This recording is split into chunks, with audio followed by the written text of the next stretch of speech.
اعوذ باللہ من الشیطان الرجیم بسم اللہ الرحمن الرحیم۔ پیارے بچوں، کیسے ہیں آپ؟ امید ہے آپ ٹھیک ہوں گے۔ آپ کو 7 کلاس میں خوش آمدید کہتے ہیں۔ آج ہم اپنا لیسن شروع کریں گے حمد سے۔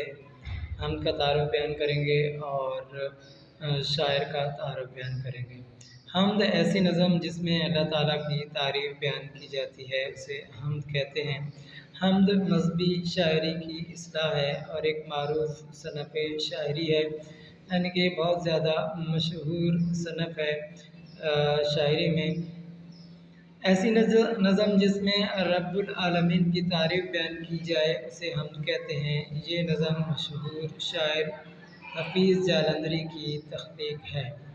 حفیظ جالندھری ہمارے قومی شاعر ہیں جنہوں نے پاکستان کے لیے قومی ترانہ تحریر کیا ہے۔ محمد حفیظ نام اور حفیظ تخلص تھا۔ تخلص وہ چھوٹا سا نام جو شاعر نظم میں آخری شعر میں لکھتے ہیں جس کو مقطع کہتے ہیں۔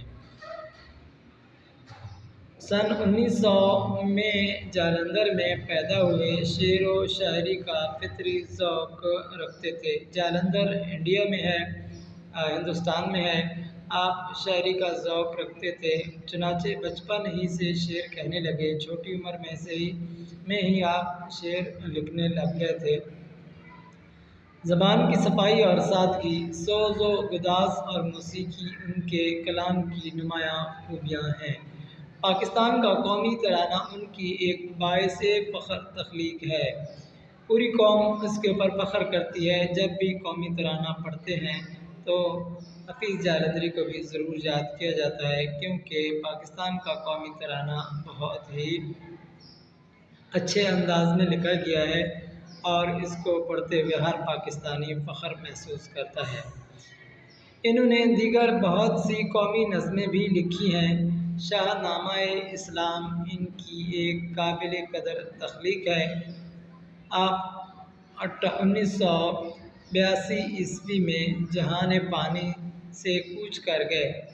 آپ کا انتقال 1982 میں ہوا۔ ان کا مزار اقبال پارک میں مینار پاکستان کے قریب واقع ہے۔ اگر آپ لاہور تشریف لے جائیں تو وہاں مینار پاکستان کے قریب حفیظ جالندھری کا مزار بھی ہے۔